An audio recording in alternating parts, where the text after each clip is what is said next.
Today, I'm flying to every continent in the next 7 days entirely in first class. From Australia to South America to Antarctica in 9 of the world's most luxurious planes. With a sticker price of $60,000, you can expect in-flight showers, private bedrooms and Michelin-starred dining. Oh, and you're invited along for the ride. Let's pick up my mammoth journey then, on the ground in Doha, Qatar. Well, hello there and welcome back to the channel. I cannot quite grasp the magnitude of what I'm about to embark on. Let's go and head straight in and check in for my first flight. Qatar Airways offer a separate check-in channel for first-class passengers, which feels more like a boutique hotel check-in rather than an airport. With formalities processed promptly, let's head through security. Rather uniquely, as you exit passport control, there's no duty-free or busy terminal to deal with, just a private entry to the first-class lounge, which, by the way, is absolutely massive. To begin with, I'll stow my bags in the provided private bedroom, which is a handy feature, especially if you have a long layover. I think we'll start off with a spot of dinner in the restaurant. The menu is extensive and you for sure won't go hungry here. To kick things off, I'm served a tasty glass of rosé champagne. Sadly, Krug is no longer served in here. For main, of course, I just have to go for a Trek trendy staple, which is beautifully presented. With dinner out of the way, our finale will involve a trip to the spa facilities, specifically the jacuzzi, offered on a first come first served basis. It's genuinely hard to fathom this is in an airport. It's time to board our first flight. I'm proactively offered a transfer service to the gate, which is a nice touch for first class guests. I'm led over to the front of the queue and upstairs because of course today's flight is operated on this huge 8-year-old Airbus A380. Let's get down that jet bridge and onto our new home for the next 14 hours. I've assigned myself 1 kilo today, though there are only 2 other guests in first, so I have my pick of where to sit. There are no overhead bins, so instead I'll stow my carry-on in the forward closet space, and my rucksack under my seat. Let's settle into my suite then. Priorities, of course. It's time for a pre-departure champagne. I'll go for the Laurent Perrier Alexandre Rosé, which is punchy stuff, retailing at over $350 a bottle. Let's get my seatbelt fastened as the safety video begins to screen. Baggage should be securely stowed in the overhead compartments or under the seats in front of you. To help with the final preparations for takeoff, please ensure your seat is in the fully upright position. Finally, it's time for pushback, and so begins our epic journey to every continent.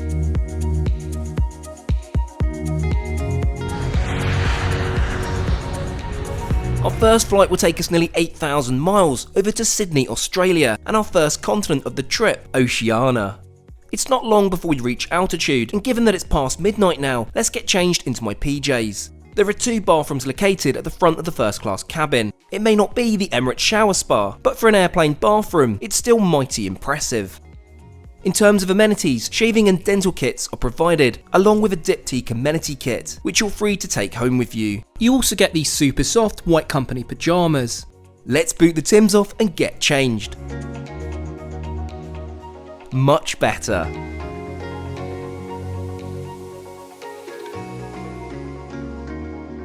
During my absence, the lovely FA has turned my seat into a bed, complete with a mattress topper, fluffy pillow and super soft duvet. Let's get some sleep in, as given the amount of time zones we're passing through this week, I'm gonna need it. Good morning. We're about to make landfall off the west coast of Australia. I slept particularly well, partly due to just how quiet and smooth the A380 is. Whilst naturally I feel like breakfast, local time dictates I should probably have a late lunch. With my order placed, let's return my seat to the upright position in preparation for food service.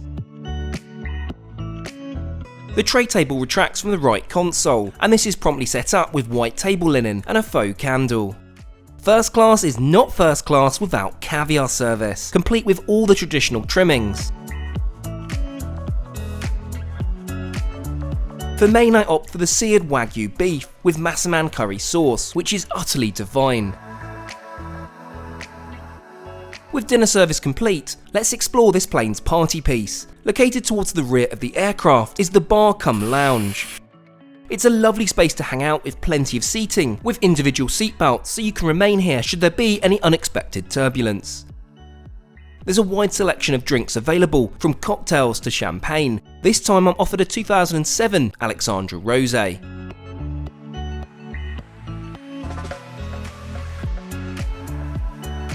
Time really does fly when you're having fun. It's almost time for our final descent into Sydney. Let's head to the bathroom to change and freshen up before landing.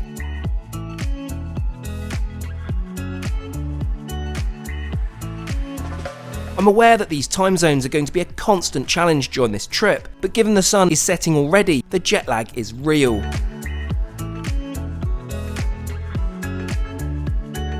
Special thanks to my friend and fellow YouTuber Josh Cahill for this footage of my flight coming into land here at Sydney Airport.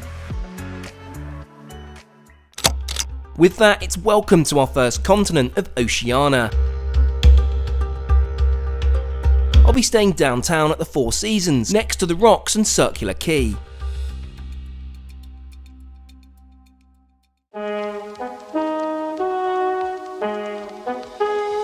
G'day, I'm up nice and early to collect my express overnight laundry, and of course to enjoy a Vegemite brekkie downstairs.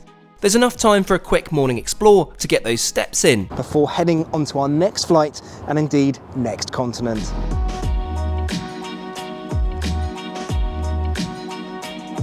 And just like that, we're back at the airport. Let's head straight inside, go and check in, and I think it's going to be pretty obvious where we're going as soon as you see the airline. Of course, what would flying first class be without Singapore suites? Check-in is a breeze, and within moments I'm ready to head through security and exit Australia. Time to collect the obligatory duty-free Tim Tams before heading over to the lounge. Singapore Airlines operate their own lounge facilities here, which sadly gets rather busy at peak times. This is largely because of the several A380 services operating to the airport daily, of which ours has just landed. In terms of F&B offering, it's solid but not quite first class. However, that will come on board, so I'll opt instead for a cappuccino for the mandated caffeine hit. It's not all too long before boarding is announced. This unfortunately is chaotic to say the least. After a moderate stampede of passengers, it's down the jet bridge we go, and time for a better look at our 12-year-old Airbus A380 taking us over to our next continent. Here we are then, upper deck of the A380 again, but this time a single aisle to one of the very best airline products in the sky, Singapore Suites. Like with Qatar, there are no overhead bins, but each passenger gets their own storage closet. Let's get settled into my suite then, as the champagne begins to flow. SQ serve a personal favourite, Krug Champagne, which retails at around $280 a bottle. If there is a change in cabin pressure, an oxygen mask will automatically drop in front of you. Pull the lateral straps to tighten it and breathe as usual. Now for pushback. With only a short taxi to the runway, it's no time at all before we're hurtling along it and up into the Australian mid-morning sunshine. Our flight today will take us some 4,000 miles over the next 8 hours, all the way to Singapore. It's not long before we reach our cruising altitude of 38,000 feet, so I'll take my seatbelt off and get comfortable. Each suite also features a closing door for additional privacy, so let's get that shut right away. My armchair can rotate 240 degrees, all at the touch of a button. How cool is this? I've made the James Bond villain joke before, isn't it fitting? Right, let's take a look at the menu then, which is pretty extensive. You can also order from Singapore's Book the Cook service, which is what I've done today. As we wait, let's take a more detailed look around. There's a total of 475 passengers on board, across 4 classes of service and 2 decks. We're on the upper deck today, right at the front. I've chosen 1 Alpha, as row 1 is slightly bigger, complete with comfy leather armchair, TV and a separate fold-out bed. Now I'm served another delicious glass of Krug Champagne, as I'm told my food will shortly be served.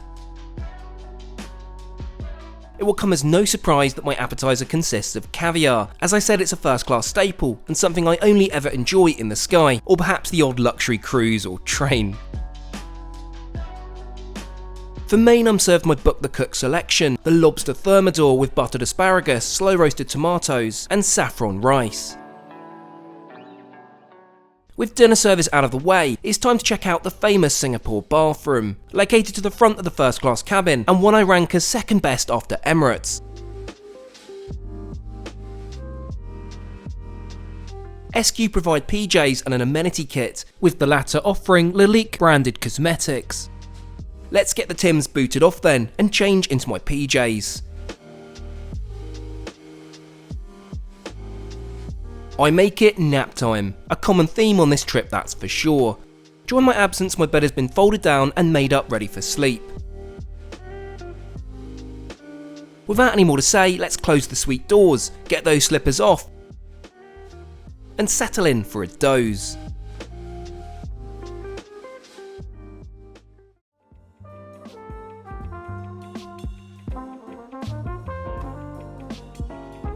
It's almost time for our landing into Singapore. We'll head this time to the other bathroom, which whilst lovely is not as large or as special as the other.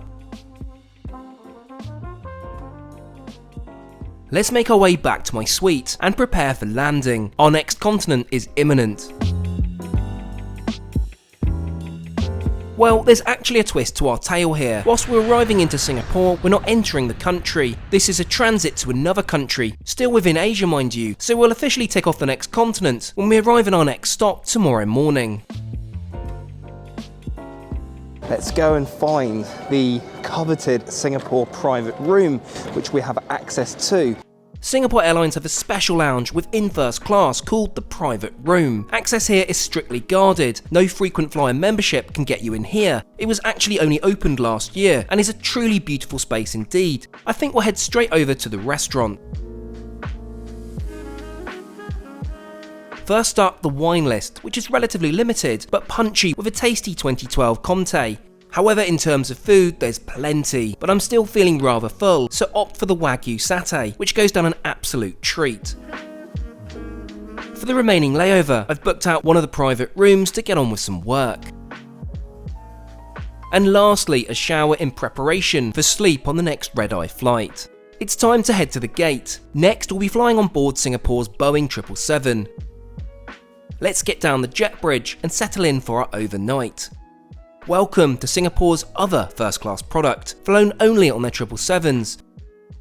With just one row of first class nestled in the nose, it's still a lovely place to be.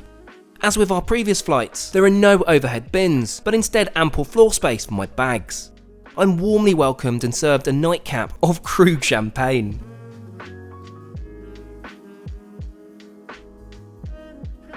It's not long at all until we start to push back and the safety video is screened. As we bring you through this important safety briefing, stow your luggage under the seat in front of you or in the overhead compartments.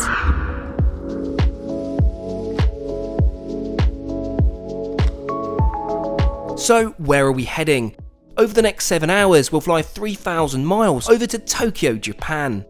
With a rather short overnight flight, I'll opt to skip meal service and instead get ready for bed.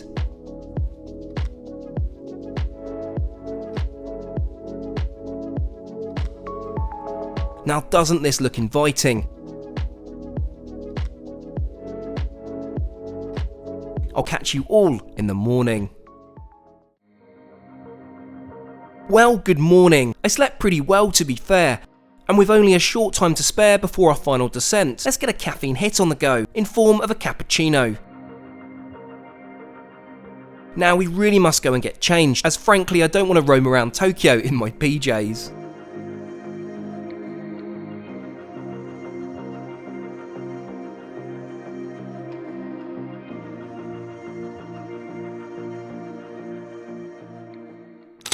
There we have it. Welcome to Tokyo, and formerly to the continent of Asia. We'll be getting out of the airport here, so it actually counts. For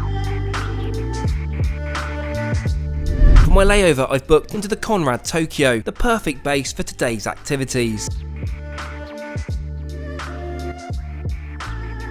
Now, one of the more complicated parts of this entire trip has been to keep on top of all the travel planning during my layovers. Flights are only one of the many components in this ambitious journey. For example, where to stay, eat, what to see, and how to get around. Luckily, there's a solution, so I don't have to do this all on my own. Introducing today's sponsor, Magic, your personal AI travel assistant. Let me start off by saying Magic is 100% free, with no subscription fee or charge to book through them. Magic does so much more than just suggest itineraries based on your preferences, such as dietary restrictions, interests, and for this trip, working within time constraints. It can give you an overview of what a certain hotel is like, based on what people are saying all over the internet, so you know what place to book and what to expect when you get there. The best part is if you don't like something, you can just ask Magic to change things around or recommend new activities, and it will help straight away. Use Magic to plan your next trip. Follow the link in my description or in my pinned comment and check out Magic for yourself. Thanks again, Magic, for sponsoring today's video. Well, hello there and welcome to Tokyo. Of course, I'm in the very famous Shibuya crossing, and it's quite hard to film and talk.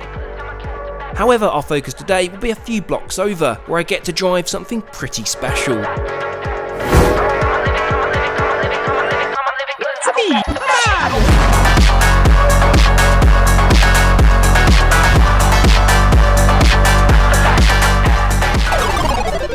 Well, it's fair to say that was incredible. Now we really must head to the airport as we have another flight to catch. Today I'm trying out ANA in their newest first class.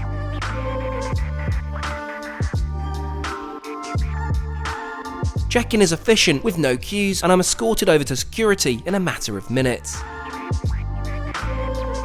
Through into the terminal, let's head straight over to the gate, 109. We'll be flying another Boeing 777 for this ultra long haul leg. It's a matter of moments before priority boarding begins, and with formalities processed, I'm down the jet bridge, bound for our next continent.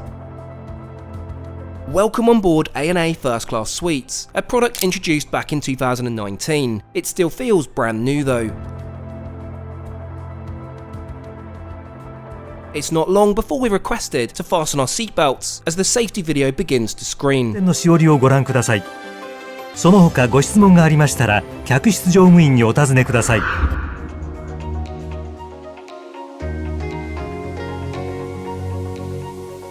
And just like that, we hurtle down the runway and up into the sky. So where exactly are we going? We'll fly for the next 15 hours, some 7,000 miles over to New York City. What makes this even more unique is we'll cross the international date line, so technically we'll land before we've even taken off. I know these time zones play absolute havoc on your logic. I'm promptly offered a post-takeoff drink, and I'm happy to see ANA serve Krug just like Singapore Airlines. Next, let's take a proper look at the menu. This consists of both Japanese and international options. With my order placed, I think it's time we take a look around our aircraft. There are a total of 212 passengers on board, across 4 classes of service. Specifically, first class features 8 private suites, and I'm seated in 2 Kilo. It's time for meal service, and to kick things off, I'm served gooey duck with Japanese parsley and sea lettuce sauce. So far, delicious, but not something I've tried before. Now we move on to the seared bonito and North Pacific giant octopus sashimi. It's so impressive to have this served at 35,000 feet. For my main, I go for the sake grilled tilefish with crispy rice and tilefish stock sauce. To close off, I choose the dessert off the international menu, served with perhaps the most expensive whiskey I've ever tried, Hibiki 21, which sells for over $1,400 a bottle. With dinner service out of the way, let's boot the Tims off and get the comfy ANA slippers on. We'll head to one of the 2 bathrooms at the front of the first class cabin. They're not the largest, but modern, super clean, and feature a Japanese toilet, or at least the bidet function. As for the PJs, they're oversized soft cotton and particularly comfortable. Back at my seat, it's been turned down by the lovely flight attendant into a bed. Needing no invitation, let's pull those privacy doors shut and settle in for a much needed sleep. Well, hello day 2. We've crossed the international date line, which means we're going to get the same day twice. How surreal. Well, I'm certainly in need of a caffeine hit to come too. It's also a chance to try out the phenomenal in-flight entertainment screen. Pretty sure this is the largest I've ever seen in a commercial aircraft. I'm notified it's not long before our final descent into New York, so let's get back to the washroom to change into my clothes.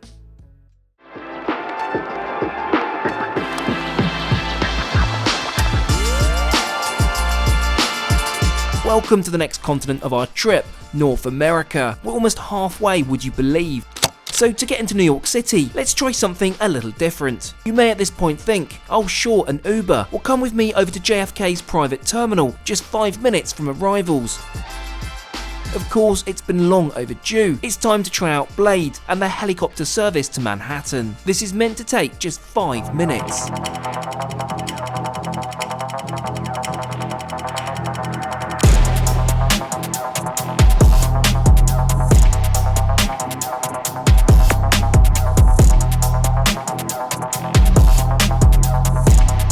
Well, it's fair to say that was epic. Now for a short layover in Manhattan.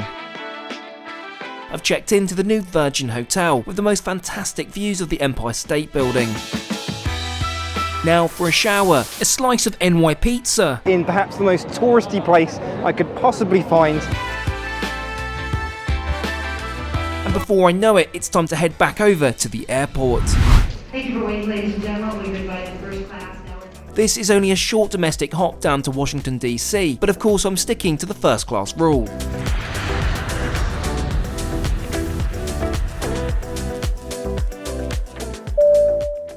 you for flying with us and have a pleasant day. Welcome to DC. We have a few hours spare before our next flight, so I make it time for a quick explore around the nation's capital.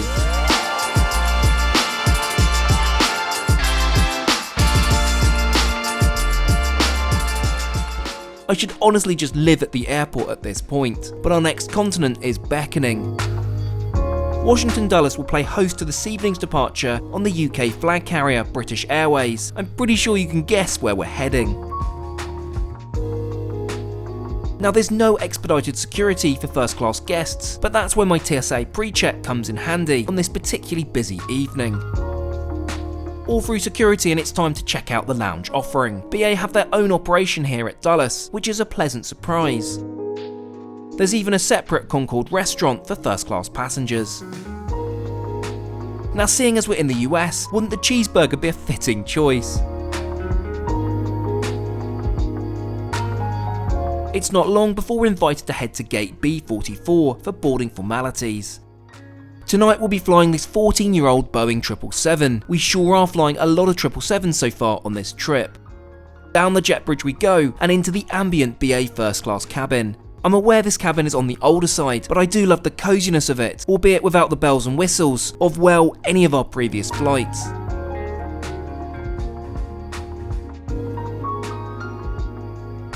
Your attention is essential, as this may differ from any aircraft you have flown on before.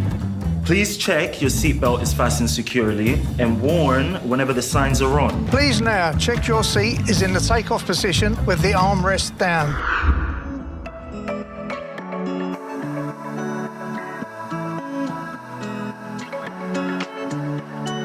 So if you haven't guessed by now, we'll be flying over the next 7 hours to London's Heathrow Airport, and indeed our next continent of Europe. Now we've reached our cruising altitude, let's get that seatbelt off and take a proper look around our aircraft.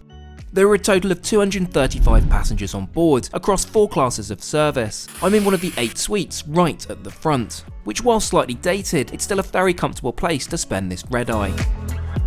Some like to claim BA's first is like business, but the real estate you get here is significantly more than any business class flying, and yes, that does include Q suites. Anyway, let's take a look at the menu offered. Not bad at all, though seeing as I ate in the lounge, I'll save myself until breakfast. I think it's time to get changed into something a little comfier, whilst my bed gets turned down by the lovely FA. There are 2 lavatories for first class passengers, which leave a lot to be desired for first class.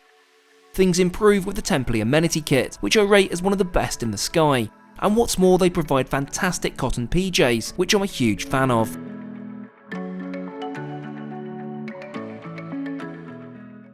think all this travel might be taking its toll on me. I'm super tired, and what a bed. I absolutely love the BA bedding and rate it among the best in the sky. Let's get comfy under the fabulous duvet and sink into my fluffy pillow.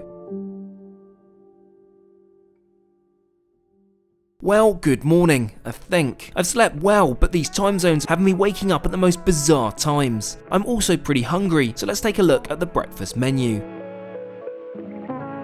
My table is beautifully set, and I'm initially served some fresh fruit with some warmed pastries, washed down of course by that all-important caffeine hit. For a premature taste of home, I go for the full English breakfast, which to be fair lives up to its reputation as a greasy fry-up. Given our flight is so short, it's nearly time for our final approach, so let's get changed back into my clothes and put the Tims on ready for landing. Could you get any more stereotypical? The glorious UK in the rain. Welcome to our fourth continent, and incidentally, where I'm from, Europe. Can I have a cup of tea?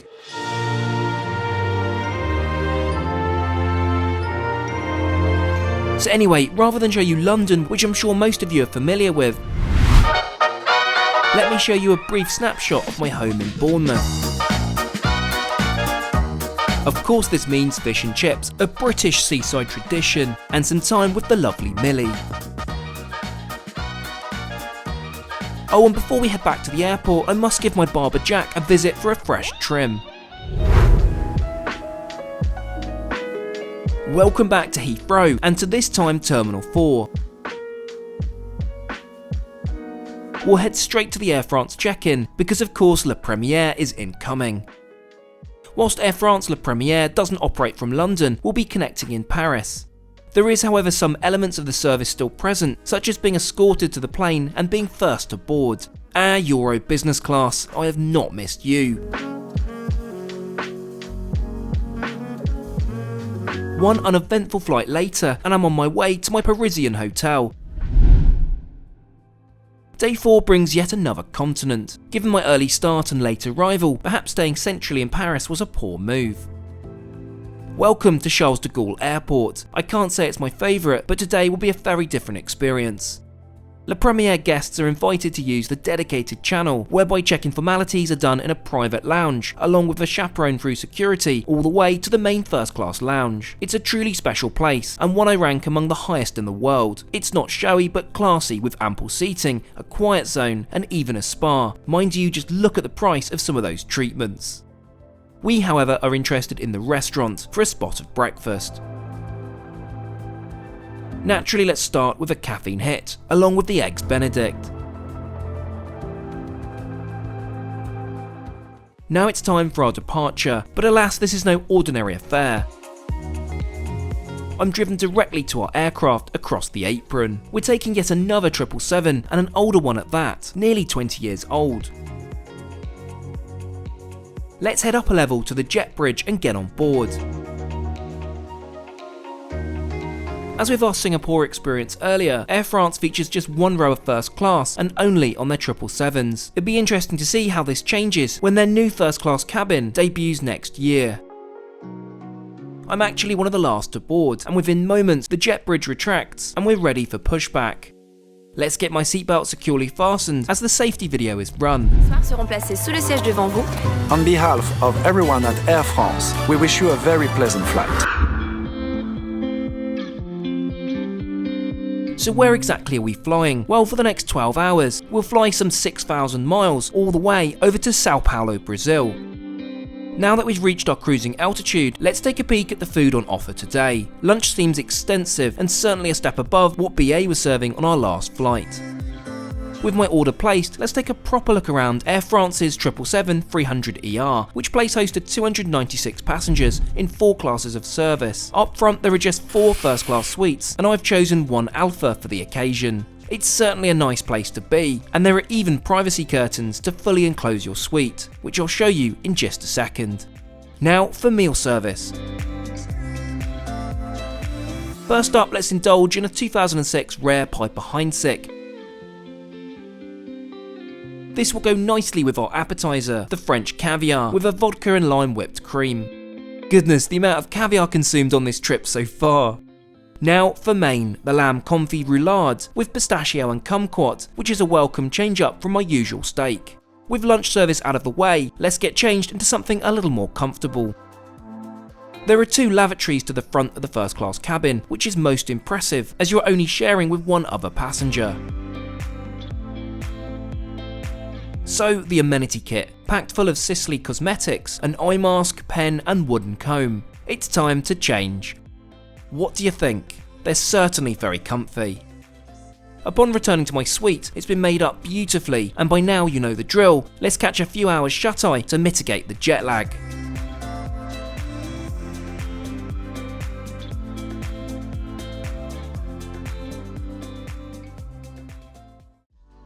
I awake as we make landfall over South America. I'm offered a delicious glass of green tea, whilst I settle down and watch a movie for the remainder of our flight. I'm reminded by the friendly flight attendant that we're not far off our final approach into Sao Paulo, in which case a change is in order.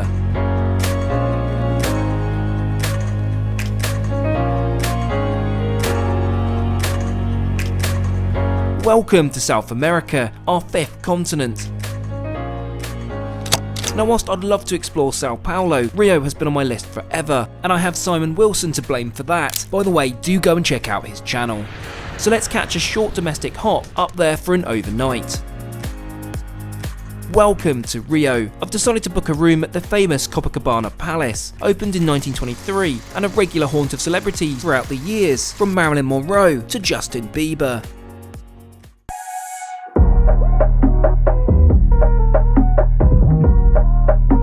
Good morning. It seems odd not to have slept at 40,000 feet for once. Next we'll take a transfer up to the Corcovado mountain.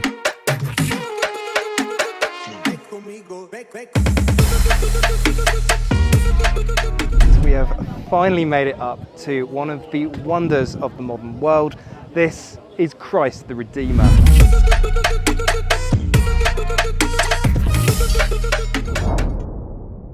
Back to the airport, we need to drop down to Sao Paulo for the next leg of our trip. I'm sure many of you were inquisitive as to when we'll be seeing the familiar sight of Emirates, and now finally it's time. Right, let's head through security and get stamped out of Brazil. With little time to spare, we'll head straight to our gate, 303. Let's get down that jet bridge and onto our 7-year-old Airbus A380. I'm warmly welcomed on board and shown over to my suite. Whilst the design may not be for everyone's taste, there's something really iconic about Emirates First Class. I'm initially offered a traditional Arabic coffee, which should hopefully perk me up a little. Only inflate your life jacket when you're leaving the aircraft. Your cabin crew will now pass through the cabin carrying out the final safety check.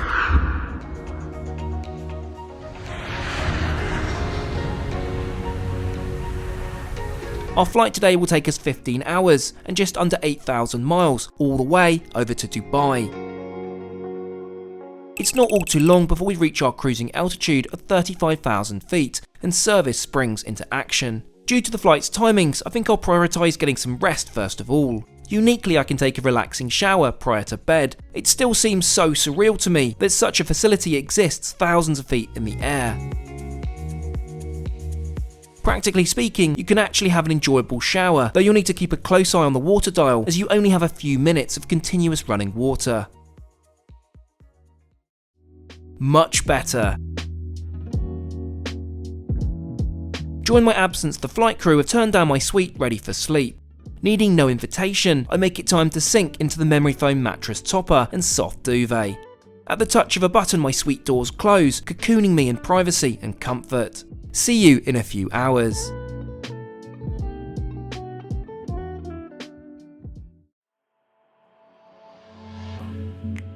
I slept particularly well. In fact, I'd rank this as the best sleep so far of the trip. Anyway, I make it time for, well, I'm not really sure what meal it is, but let's take a look at the extensive Dine Anytime menu. With my order placed, let's transform our suite back into a seat.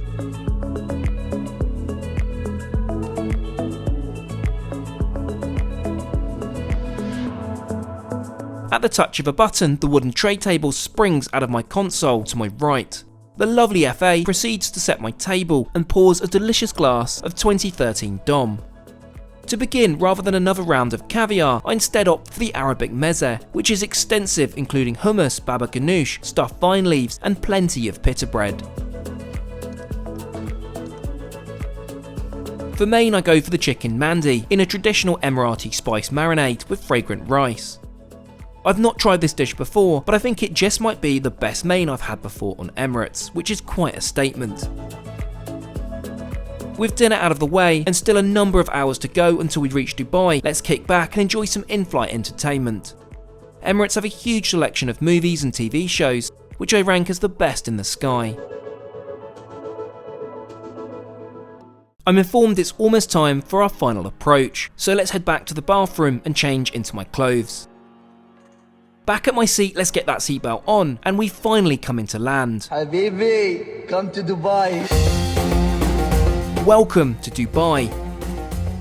And whilst this is back to the continent of Asia, we'll only be changing planes here en route to our penultimate destination. We'll take a brief transfer to downtown and to the wonderful Waldorf Astoria for my overnight layover.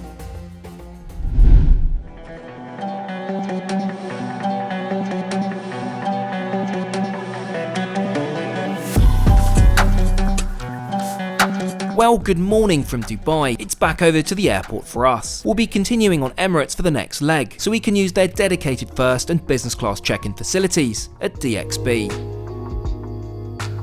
Unsurprisingly, it's a breeze with zero wait time, and within moments we're ready to go through security.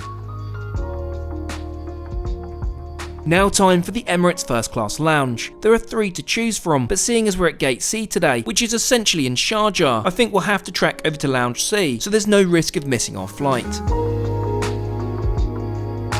One 25-minute walk later, and we're here. So, the lounge. It's not as impressive as B or A concourse, but will certainly do the job this morning. Really, all I'm looking for is something to wake me up, so a quick caffeine hit for the bingo cards won't go amiss. Within no time at all, I'm invited to board, which sadly is not directly from the lounge, as you'd get in Concourse A. Here's our aircraft then, again an Airbus A380, which will be taking us over to Africa. Let's get straight down the jet bridge then, and settle in.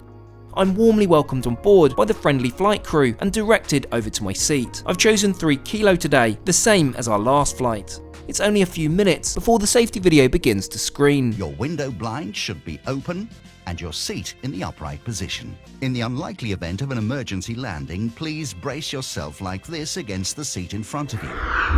Now for pushback. For once the taxi is pretty short. It can get very busy at Dubai Airport, and within a few minutes we're hurtling down the runway and up into the Emirati morning sunshine. Our flight today will take us south and down into the continent of Africa, some 4,000 miles all the way to Johannesburg. It's not long before we reach altitude, so let's get my seatbelt off and take a look at the menu today. I'm most impressed to find it's different to my previous flight. Often airlines have the same menu regardless of flight. Not looking at anyone in particular, BA. Let's kick things off with a delicious glass of 2013 Dom. Fun fact, Emirates are actually the only airline which serve Dom because of their exclusive arrangement with LVMH. Now for a proper look around our aircraft. The Airbus A380 has a total of 491 passengers on board across 3 classes of travel. We're in one of the 14 first class suites in 3 kilo today, which is a lovely place to be. From the rich comfortable leather seats to the automated pop-up minibar, the writing kit, and of course snack basket. It's time for food. The tray table is released at the push of a button and is promptly set by my lovely flight attendant. First up, and after a brief hiatus, caviar is back on the menu for me. Had to have a wee break on the last flight, as there really can be too much of a good thing.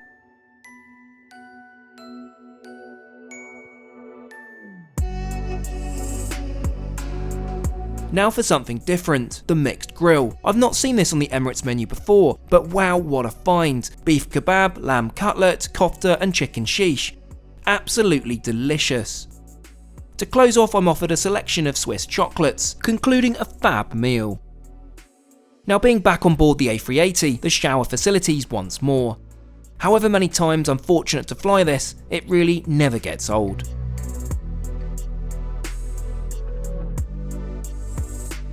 Let's get my new moisturising PJs on and head over to this plane's party piece, and one we missed out on during our last flight.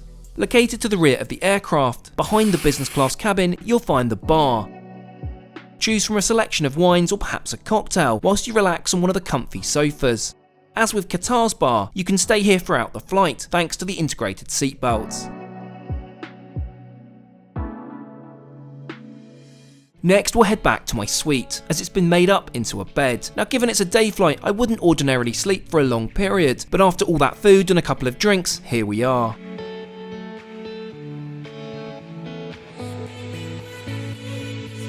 I awake to find we're not far out from South Africa, so after a quick change back into my clothes, and of course putting the Timbs back on, we're on our final approach.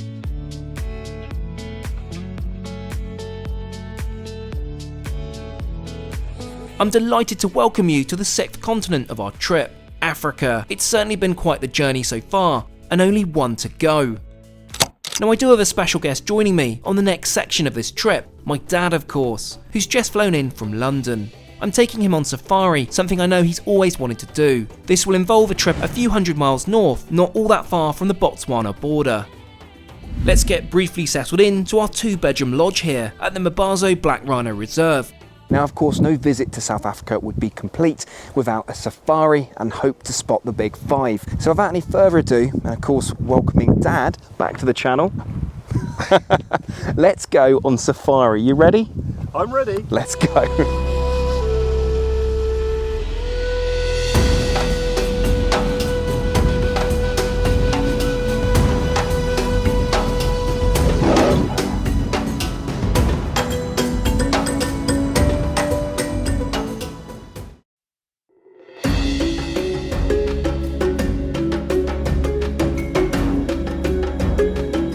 Dad and I will now fly down to Cape Town for the next leg of our journey. Well, there we have it. 6 out of 7 continents visited. Of course, we've got one remaining, and perhaps, well, certainly the most difficult to get to, Antarctica.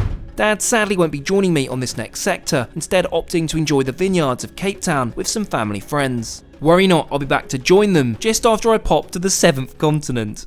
Now, this is where things get a little different. I'm sure it doesn't surprise you, but there are no scheduled flights to Antarctica. But there's a solution. A company called White Desert offer passenger and scientist trips to the icy continent, and this is exactly what we're doing.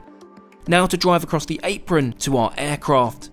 A Gulfstream G550. I've never flown on anything like this before, but I guess there's a first for everything.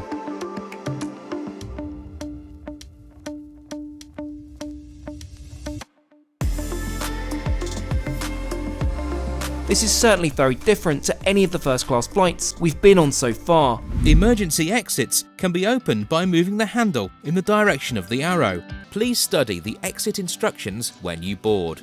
And just like that, we hurtle down the runway and up into the night skies over Cape Town. So what exactly is the plan? We'll be flying for 5 hours due south over 2,700 miles all the way down to Wolfsfang, Antarctica. Let's take a proper look around our aircraft then, with room for just 16 passengers at nearly 600 miles an hour. I'm sat in the main section of the aircraft, which features a dining table, sofa and 2 comfy armchairs. To the rear there's an enclosed room with 2 sofas, which convert into 1 or 2 single beds. It's time to boot off the Antarctica edition Timbs and indulge in a glass of champagne. I'm still, to be honest, in disbelief this is happening. I make it time for dinner, and the offering is impressive considering there's only a small galley on board. For main I opt for the steak topped with wild mushrooms and potato dauphinoise. Then for dessert, the Greek lemon cake. I think it's time to get a little rest. This also gives us a chance to check out the bathroom, located at the rear of the cabin. It's compact but finished to a high standard.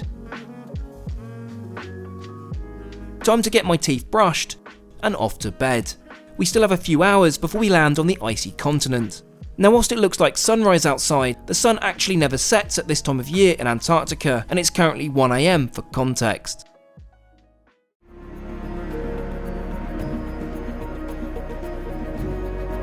We're very nearly there, so let's get the Timbs back on as we make our final approach into Antarctica.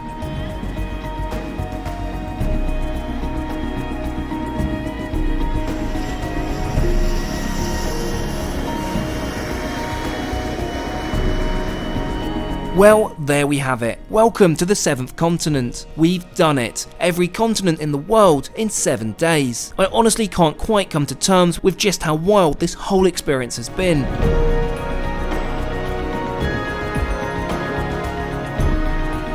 As I explore Antarctica by Skidoo, I guess there's one last thing to mention. How much did this all cost? In total, this came to £32,545. I've included a full breakdown of costs for you down in the video description.